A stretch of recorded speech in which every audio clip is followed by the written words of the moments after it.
기독교에서 가장 중요한 것이 무엇인가, 또 기독교 신학과 교리에서 가장 핵심적인 내용이 무엇인가 하는 것입니다. 근래 한국교회에서는 설교나 교육이나 기도나 간증에서 반드시 들어가는 말이 있습니다. 그 말이 없으면 설교나 교육이나 기도나 간증이나 어느 것도 할 수 없는 것처럼 그렇게 생각되는 말이 있습니다. 그 말이 무언가 하면 성령이라는 말입니다. 마치 이제는 예수님의 시대는 지나갔고 성령의 시대가 도래했다라는 식입니다. 그러나 정말로 가장 중요한 것이 무엇인가 하는 것입니다.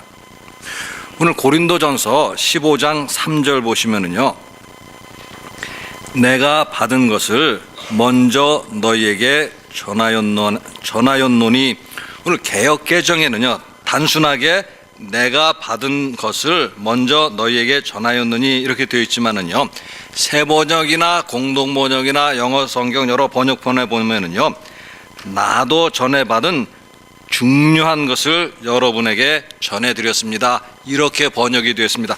중요한 것을 여러분에게 전해드렸다라는 것입니다. 그리고 나서 이제 이어지는 말씀이 뭔가 하면 3절과 4절입니다.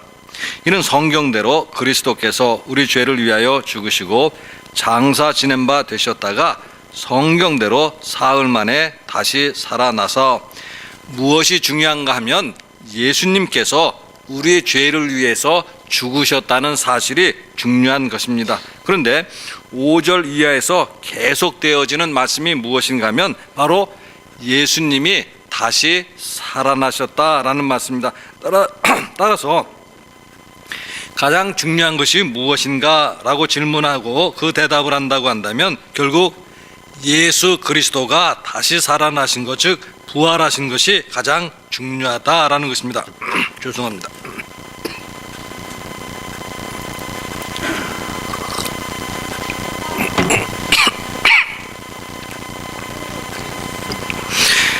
예수 그리스도의 부활이 기독교의 핵심이라는 것입니다. 오늘 설교 제목 보시면은요, 믿음의 기초 이렇게 되었습니다. 우리 믿음의 기초가 무엇인가? 그것은 바로 예수 그리스도가 다시 살아나셨다는 것입니다. 오늘 1절 말씀으로 돌아가서 보시면은요,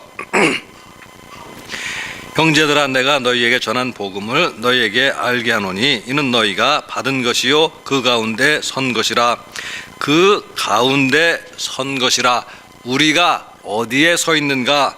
우리는 예수 그리스도가 다시 살아나셨다는 사실을 믿는 것이고 그 믿음 위에 우리가 서 있다, 그런 뜻입니다.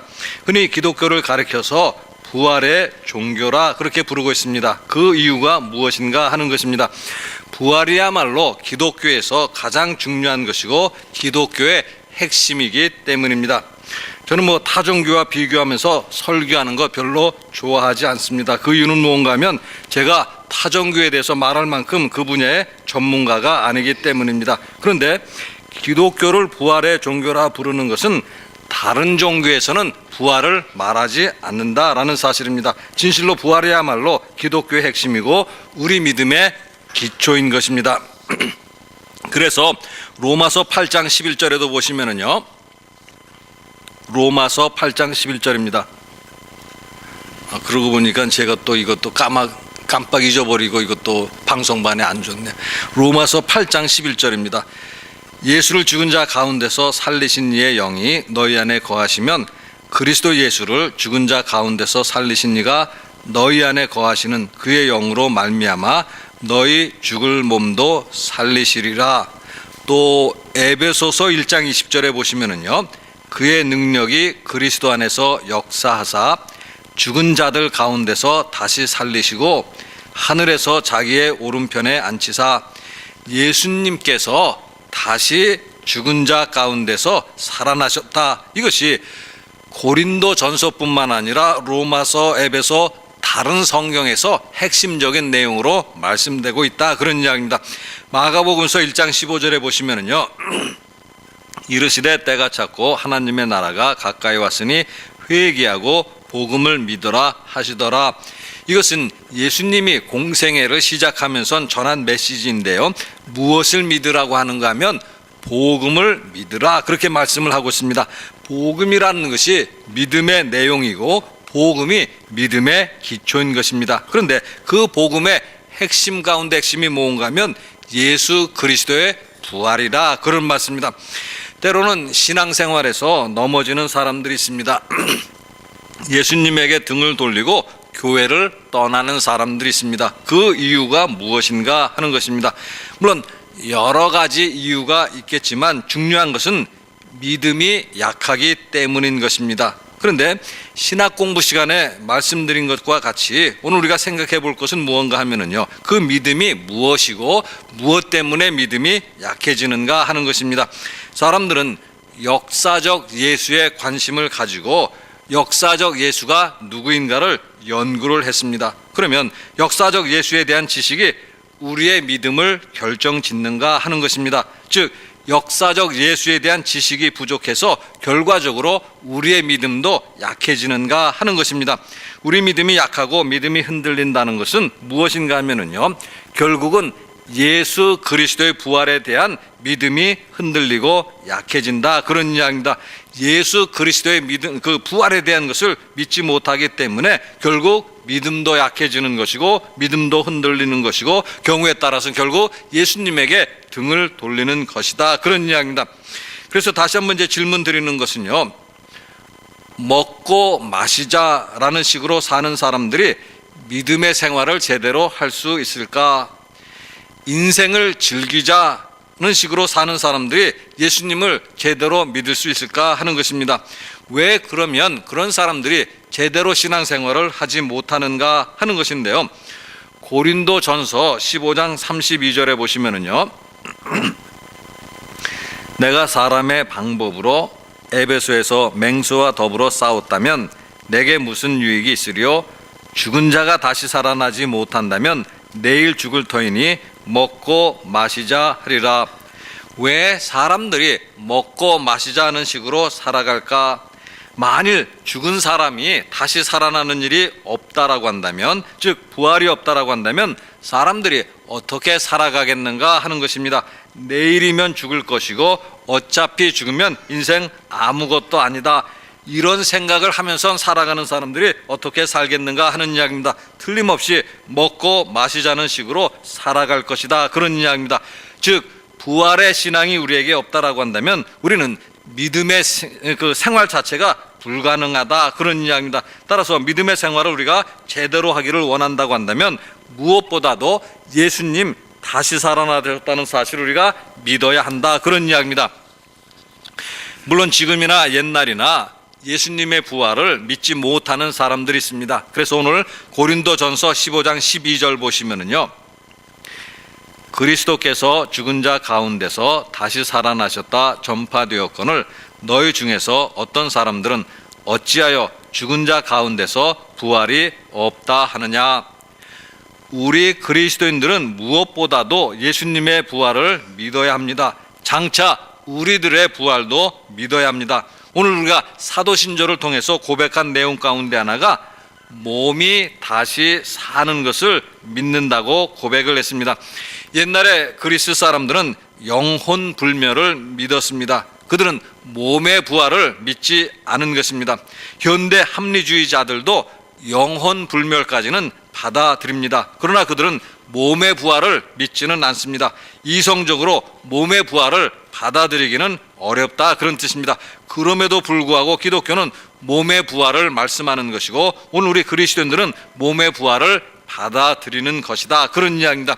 그런데 오늘 고린도전서 15장은 부활의 진정성에 대해서도 말씀을 하고 있는 것인데요, 3절 말씀 보시면은요, 내가 받은 것을 먼저 너희에게 전하였노니 이는 성경대로 그리스도께서 우리 죄를 위하여 죽으시고, 그리스도의 부활을 전하는데 사도 바울이 받아서 전하고 있다라는 사실입니다. 이 말씀은요, 사도 바울이 처음 전하는 것이 아니다, 그런 이야기입니다. 예수 그리스도가 다시 살아났다는 것은 이미 전에 다른 사람들이 전한 것이고 사도 바울이 받아서 전한 것이다. 사도 바울이 만들어냈다거나 사도 바울이 꾸며서 한 말이 결코 아니다, 그런 이야기입니다. 즉 역사적 근거가 있는 사실이고 자신은 단지 받아서 전한 것뿐이다, 그런 말씀입니다. 또 두 번째는요, 뭐라고 말씀했는가 하면 성경대로라는 표현을 하고 있습니다. 그리스도께서 우리 죄를 위해서 죽으시고 장사 지낸 것, 그것이 성경대로 이루어진 것이고, 또 마찬가지로 그리스도께서 사흘 만에 다시 살아난 것, 이것도 성경대로 이루어진 것이다, 그런 이야기입니다. 따라서 우리가 성경을 하나님의 말씀으로 믿고 받아들인다면 성경에 예언된 그리스도의 죽음과 부활도 믿고 받아들여야 한다, 그런 뜻입니다.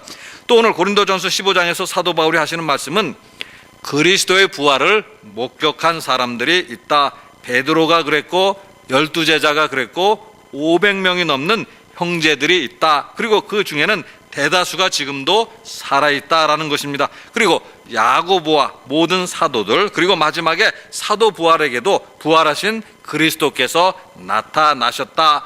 자신도 부활의 증인이다, 그런 이야기입니다. 이처럼 많은 부활의 증인이 있기 때문에 고린도 교인들은 누구나 원한다면 이 사실을 살아있는 그 사람들을 통해서도 확인할 수 있다, 그런 뜻입니다. 그래서 고린도전서 15장 16절하고 17절 보시면은요, 여러분도 한번 찾아서 읽어보시기 바랍니다. 고린도전서 15장 16절과 17절입니다. 만일 죽은 자가 다시 살아나는 일이 없으면 그리스도도 다시 살아나는 일이 없었을 터이요, 그리스도께서 다시 살아나는 일이 없었으면 너희의 믿음도 헛되고 너희가 여전히 죄 가운데 있을 것이요. 예수 그리스도가 다시 살아나는 일이 없었다면, 즉 예수 그리스도의 부활이 없었다면 우리의 믿음은 헛된 것이 된다라는 말씀입니다.